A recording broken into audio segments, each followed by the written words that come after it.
tambourine. This is a typical concert tambourine. It's a 10-inch diameter shell, has a head affixed to it. Generally, it's a real calfskin type head on it that's attached. And then the jingles come in a variety of different metals, and that's what gets all the different kinds of sounds you might hear from a triangle. I have a variety of tambourines that look pretty much the same. The dimensions are the same, everything else the same, except for the composition of the jingles, which makes a tremendous difference in the sound. Some of the tambourines will have jingles made of beryllium copper, some of them will have German silver, some of them will have phosphor bronze, and then others are combinations of all those things, or brass, and so you can get quite a different array of sounds from the different composition of the jingles.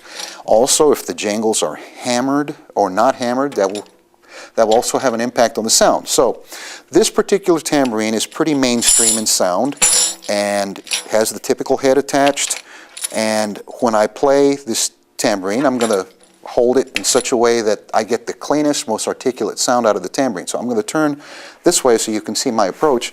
I'm going to hold the tambourine at about a 45-degree angle so that my jingles are resting not only on the shell but also on the pins. And that way they basically stop making sound the quickest. They have a fast decay sound. That's what we want. I'm going to play the head with my fingers kind of put together in a stiff manner, like so.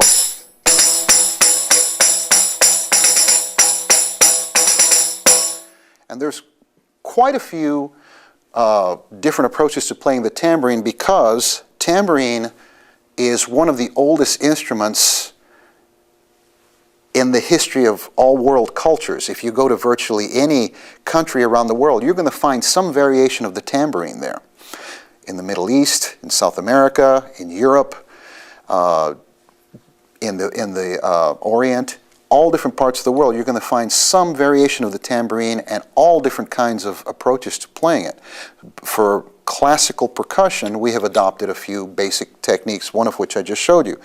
Often the tambourine has to be played very soft, in which case you would possibly set the tambourine on a flat surface and play it with your fingers. And I'm going to demonstrate that right now. I'm going to use a stool here to put my foot on. I'm going to put the tambourine on my leg. I'm going to secure it with my forearms, and then I'm going to play the tambourine very lightly, very delicately, by just utilizing anywhere from 1 finger to 4 fingers in each hand.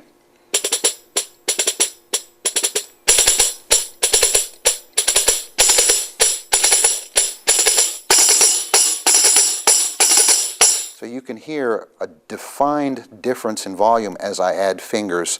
I add more mass to the impact, and of course that changes the volume somewhat there. Now, when the tambourine rhythms require very, very rapid rhythmic passages, sometimes you have to go to extreme measures. So what we do then, if we have to play extremely loud and extremely fast, and it can't be executed with one hand, we will then utilize a technique that requires using the knuckles and the kneecap. And we use this technique to play fast patterns.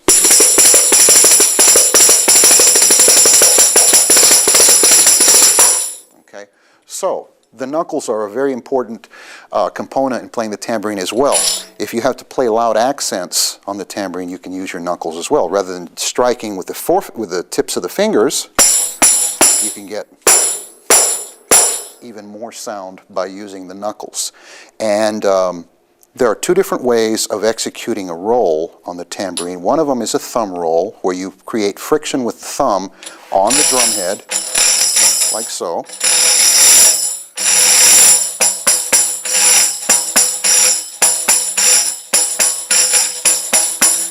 Okay, and then the other way of doing it is what we call a shake roll, where we would take the tambourine and hold it. I'm going to go from soft to loud. I'm going to hold it like this and literally use what I would call a shivering motion to start the sound, just like as if I was shivering,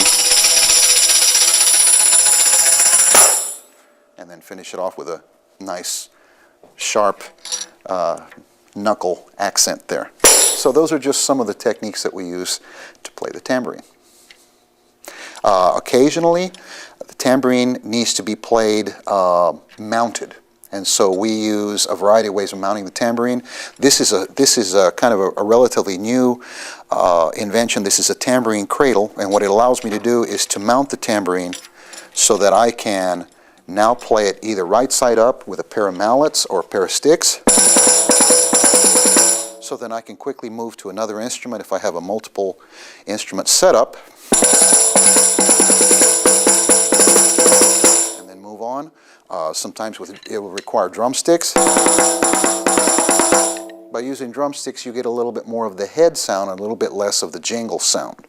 Some composers intentionally write and request for more of the head sound, which gives a little bit more of a tom-tom kind of tone, rather than just all jingle. So those are some of the advantages of being able to play the tambourine in a mounted fashion. So that's how we play the mounted tambourine.